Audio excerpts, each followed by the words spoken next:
Hi friends! Okay, this is a Chatturanga tutorial video. So Chatturanga, if you do a flow class, you usually are doing Chatturanga like lots and lots of times throughout the class. And over time, if we're not doing our Chaturangas correctly, it can take a toll on our shoulders and a toll on our low back. So there's a few key things to think about, to work on, to practice, to bring awareness to, that will really help, I think, just kind of re-guide the way you're taking Chaturanga, so you can bring more awareness to all of these things. So first thing I want you to think about is when I'm just trying to think where to even start because there's so much that happens in Chaturanga. So let me just make sure you know what Chaturanga is. So basically it's the high to low push-up. So it's from here, it's going from here to here. Here to here. High plank, low plank. And then usually it's followed by a back bend, back to down dog. So there are a few things I see. One, and this is probably the biggest one, is with knees lifted or knees on the ground, a lot of times I see people do this. So basically, you're just rolling it down, or even if you're lowering down, you get to about here and then you just collapse. So what I'm doing is I'm letting go of my core strength and just sinking into my low back. If you're doing that with your knees lifted, it's just really not good on your low back. So first thing, if you are doing that, and you might even need a video yourself if you are not aware that you're doing that. So basically what you're doing is you're bringing your belly to the ground before your chest. You want to bring your chest down almost before your belly, or at the exact same time. So if you do not have the core strength to get your belly to the ground after your chest or right with your chest, then you are definitely taking Chaturanga on your knees, or you should be.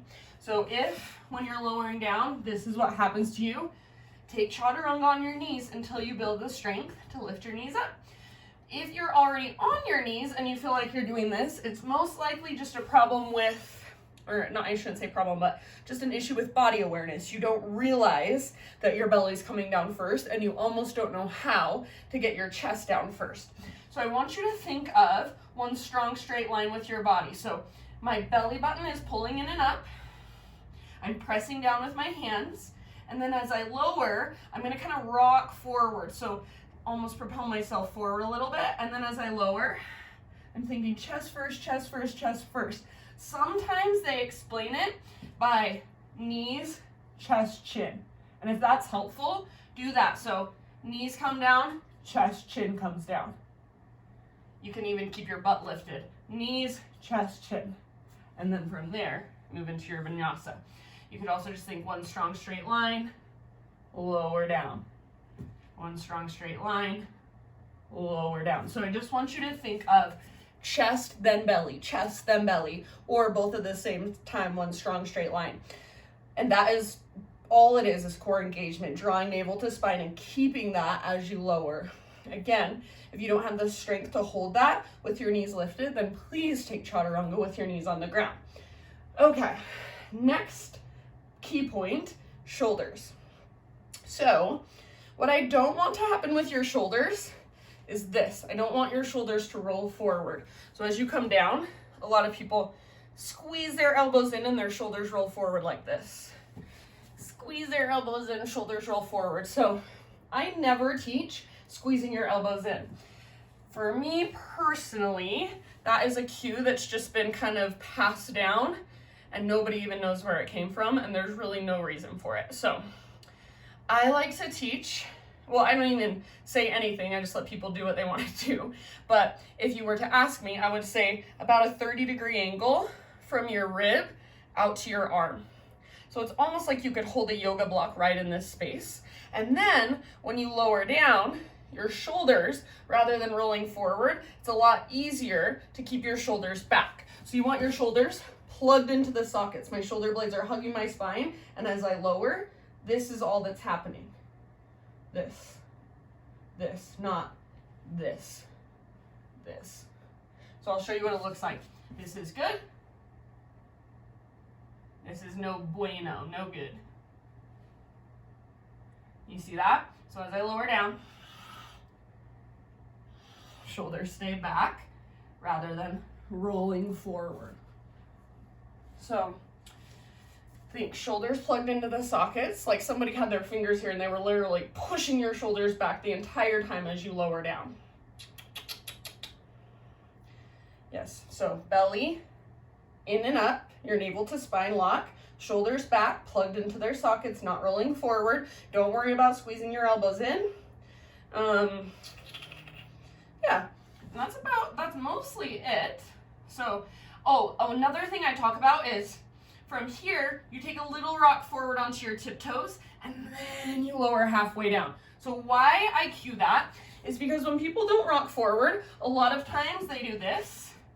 And notice where my elbows are compared to my wrists. They're behind them. You want to keep your elbows straight over your wrists. So as you rock forward, you get your elbows where you want them, and then as you lower down, your elbows stay aligned, your shoulders stay strong, your belly stays strong. So, lots of things to think about, I know. Practice that, bring awareness to that, and then next time, I'm going to workshop going from Chaturanga into your back bend. So play with your Chaturanga, just that high to low push up. Oh, one last thing. If you get from here to here and then you want to come all the way down, this is when you would bring your knees down and just let your body come all the way down. So high, low, knees, lift, or high, low, straight to up dog. And you don't have to get all of that, but that's just to show you how it kind of continues on with your flow. Practice shoulders back, navel to spine, elbows over wrists, that little rock forward. Take it on your knees until you get the strong belly, and then you can start with knees lifted, or if you're already working with knees lifted, focus on shoulders, keeping core strong, keeping elbows over wrists. Do it in the mirror or do it and record yourself and see how it looks. I know it sounds weird, but I've learned so much just from recording myself and being like, oh my gosh, I had no idea I was doing that. So it's always surprising the things we think we know, or we think if we're picturing ourselves, we look like this, and then you see yourself, you're like, oh, I thought my leg was straight. Oh, I didn't know my belly was dropping. Oh, I didn't know my shoulders were rolling forward. So just an extra tool to help you with your alignment. So thank you guys so much for joining me, being open to new information, new ways of doing things. I think that's such a beautiful part of our practice, that we always get to learn and discover more. So have a wonderful rest of your day. Namaste.